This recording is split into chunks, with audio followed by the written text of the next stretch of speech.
The afternoon sun sat low in the sky, casting a soft golden glow across the parking lot. It was the kind of light that made everything feel slower, gentler, like time itself had decided to take a breath. Raymond Ray Carter leaned against his motorcycle, a weathered black cruiser that had seen more miles than he cared to count. His beard was flecked with gray now, and his shoulders carried the quiet weight of years lived fully, some of them hard, some of them good.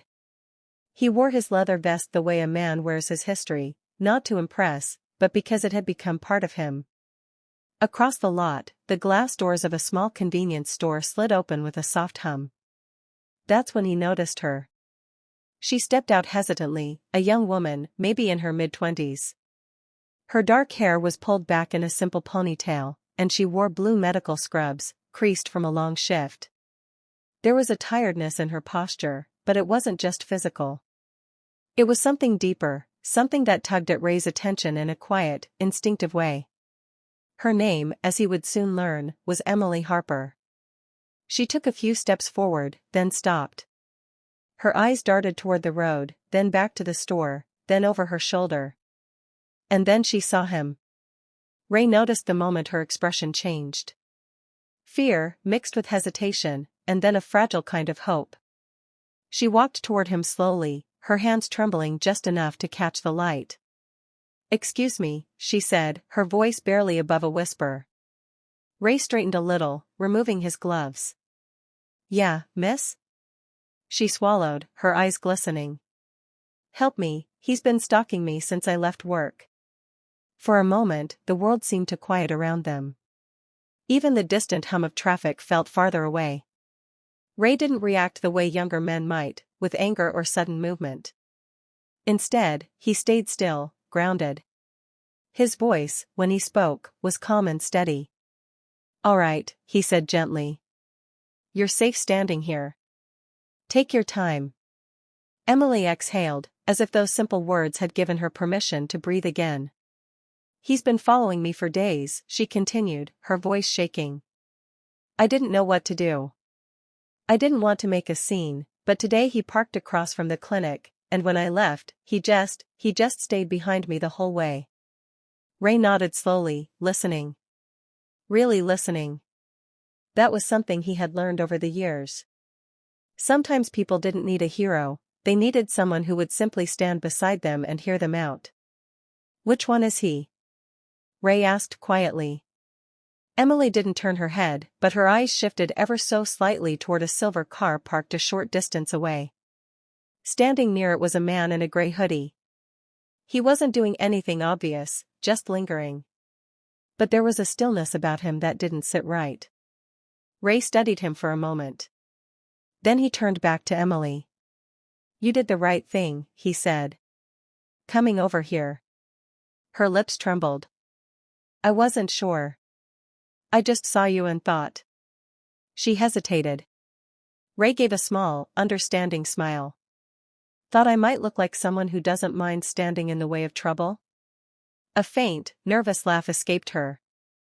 "Something like that." Ray chuckled softly. It had been a long time since anyone had approached him like that, not with fear, but with trust. "All right," he said, his tone still calm. "Here's what we're gonna do. You're not going anywhere alone today." Emily blinked, surprised by the certainty in his voice. "I don't want to cause any problems," she said quickly. "You're not causing anything," Ray replied. "Sometimes, problems just need a little light on them." He stepped slightly to the side, positioning himself so that he stood clearly between her and the man in the distance. It wasn't aggressive, just firm. Present. A quiet kind of boundary. For a few moments, no one moved.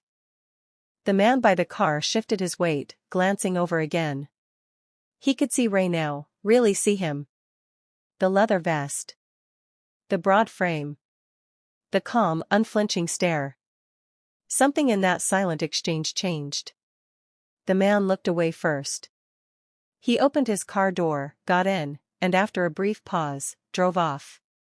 Just like that. No shouting. No confrontation. No scene. Just, gone. Emily let out a breath she didn't realize she'd been holding. Her shoulders sagged slightly, as if a heavy weight had finally been lifted. "Oh my God," she whispered. Ray didn't say anything for a moment. He simply watched the car disappear down the road. Then he turned back to her. "You okay?" She nodded, though tears had begun to slip quietly down her cheeks. "I think so. She wiped her face with the back of her hand. "I didn't know what else to do." Ray leaned back against his bike again, a little less tense now. "You know," he said thoughtfully, "there was a time when asking for help felt like the hardest thing in the world." Emily looked at him. "But it isn't weakness," he continued. "It's just being human." She gave a small, grateful smile. "Thank you," she said. "Really?" Ray shrugged lightly. "Just happened to be standing in the right place." There was a pause, a comfortable one this time. The kind of silence that doesn't need to be filled. "You've been working all day?" he asked, nodding toward her scrubs. "Yeah," she said. "Double shift at the clinic. We're short-staffed." Ray nodded. "That's tough work." "My sister was a nurse. Used to come home so tired she'd fall asleep in the chair." Emily smiled softly. "That sounds about right." He reached into his saddlebag and pulled out a small bottle of water, handing it to her. "Here. You look like you could use a minute." She accepted it with both hands. "Thank you." They stood there for a while longer, the late afternoon stretching into early evening. "Do you have someone you can call?" Ray asked eventually. "Friend, family, someone to meet you?" Emily nodded. "My older brother lives nearby. I can call him." "Good," Ray said. "Stay here until he gets here." "I'll wait." "You don't have to do that," she said. "I know," he replied simply.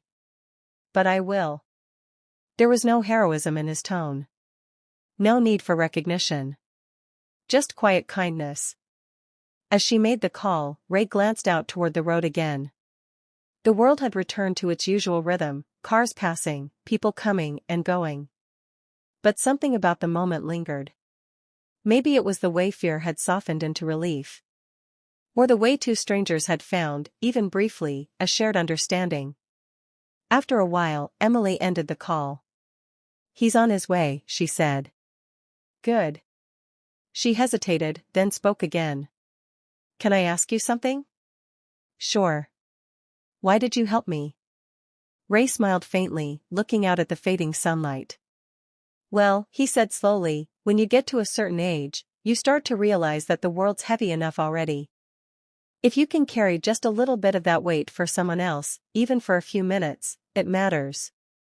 Emily listened quietly. "My dad used to say," Ray continued, "you don't always get to choose the big moments in life, but you can always choose the small ones." He looked back at her. "This was just a small one." Her eyes softened. "It didn't feel small to me." Ray nodded gently. "That's the thing about kindness. It rarely feels small to the person who needs it." A car pulled into the lot a few minutes later. A man stepped out, scanning the area before quickly walking toward them. "Emily," he called. "I'm here," she replied. He reached her, concern etched across his face. "Are you okay?" "I'm okay," she said, glancing briefly at Ray. "He helped me." Her brother turned to Ray, extending his hand. "Thank you. I really appreciate it." Ray shook his hand firmly. "Just looking out." After a few more words, Emily turned back to Ray. "I won't forget this," she said. Ray smiled, a quiet warmth in his eyes. "Just take care of yourself. And don't hesitate next time. There are more good people out there than you think." She nodded. "I believe that now." As they walked away together, Ray climbed back onto his motorcycle. He sat there for a moment before starting the engine. The sun had dipped lower now, painting the sky in soft shades of orange and pink. Another day, another small moment.